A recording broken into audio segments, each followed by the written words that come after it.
again. Yeah, we're talking about shoes and boots and all that. I got 6 pairs of socks for £4 in Tesco. Probably, yeah, made by slaves in China, and that's disgraceful that I would buy those. I'm ashamed of myself. It's not good. I have Joanne Callan with me. Bamboo socks are the way. Bamboo socks, isn't it awful? People are paid so little, but they live on the little they're paid. And I suppose it's a dilemma. But the awfulness is all these places in Bangladesh collapsing and people dying as a consequence. Yeah, and I suppose we're just off the back of Fair Trade Fortnight, and there are more ethical and I suppose companies that do try to support the make sure that it's fairer than what a lot of the bigger industries are.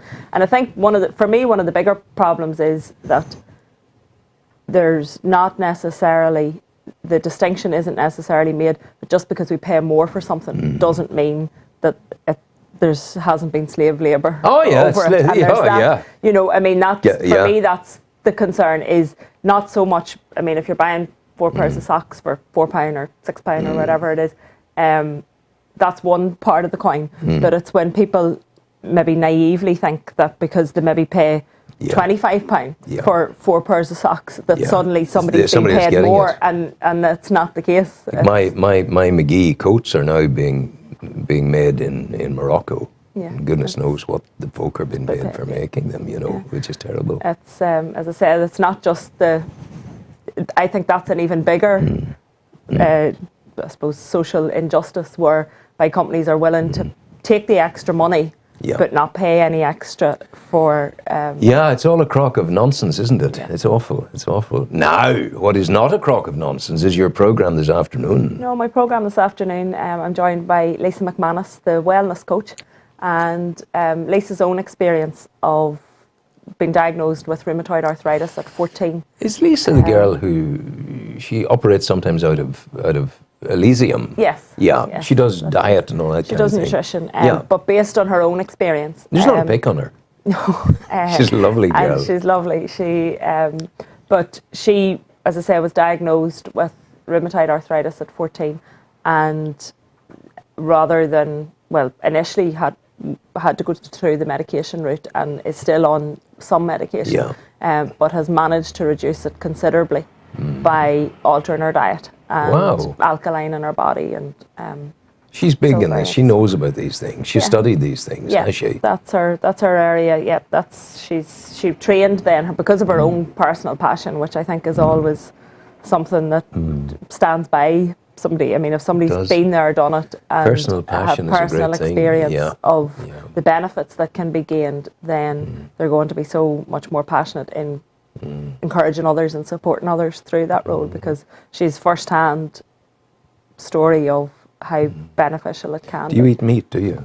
Very little. I find, you know, one day, it was Marty Lavelle's fault upstairs. Marty's a lovely fella, but he said something one day, just I'd love a lovely big sirloin steak, and you'd have to have a bottle of red wine. Immediately I went ding, and I hadn't eaten meat, and then I allowed myself the power of autosuggestion or whatever, and I got a steak. Couldn't finish it. Too much about it. If you put something like that into your tummy and it's just lying there, it takes days for that to disintegrate. You know.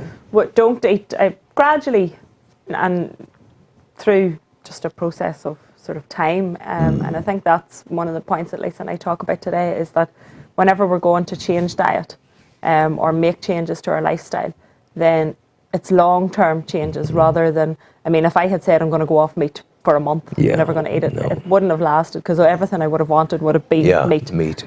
But I gradually, as I suppose, educated myself more, not just because I do think I'm of the belief, and there's different varying views out there, but I would be of the belief that we need a certain amount of good quality meat protein in our diet. I'm told this is true. I think we eat too much of it, and I also think we eat too much processed meat in the forms of bacon, sausages, highly processed chicken, all of those type of things. But I think, you know, a good quality steak every now and again is certainly not going to do us any harm. No. But it's what else we eat with it and how we aid the process of digestion. You see tables where people go to restaurants, and the steak comes for Sean's going to collapse and die on us here, You can do the kiss of life. I shan't.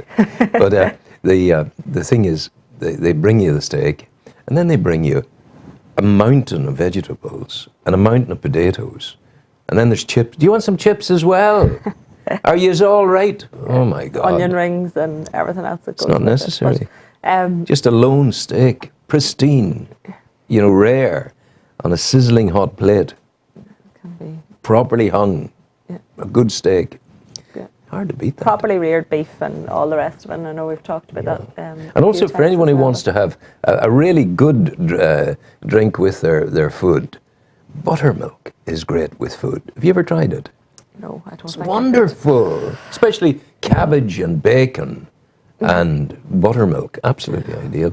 But I mean, your lady today of diet and nutrition will be telling you all about that. Well, we'll be chatting about and as I say, as much about.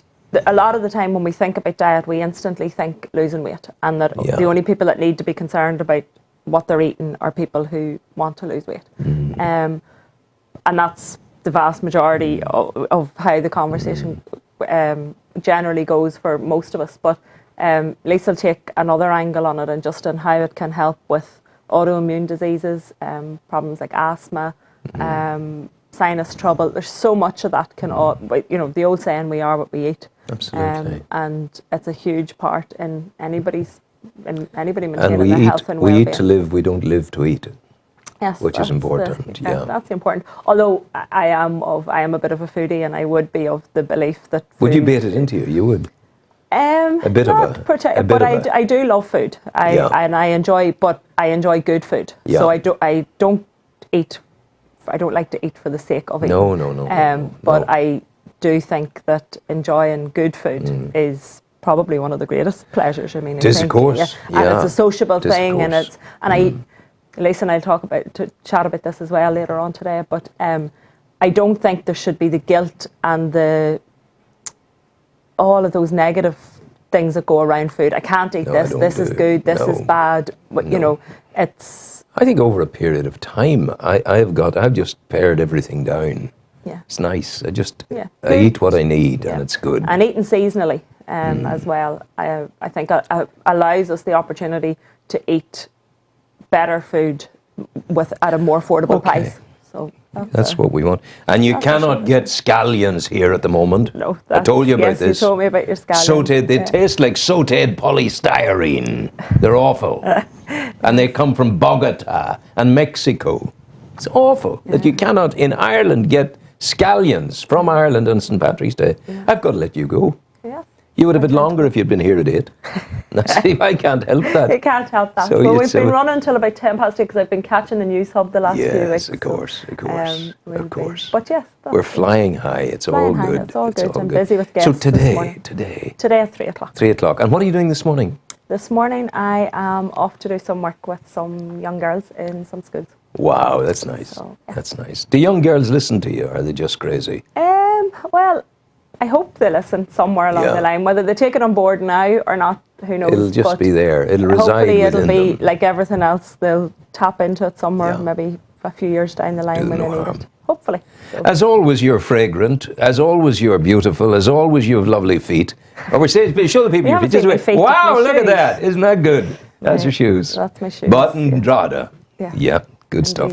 Thank you. Joanne, I wish you well. Day. Yes. And you have a good day. I will. And come and see us next Thursday morning. I'll see you next Thursday. Okay. Yes. Take care. Thank you. Music, sir, please.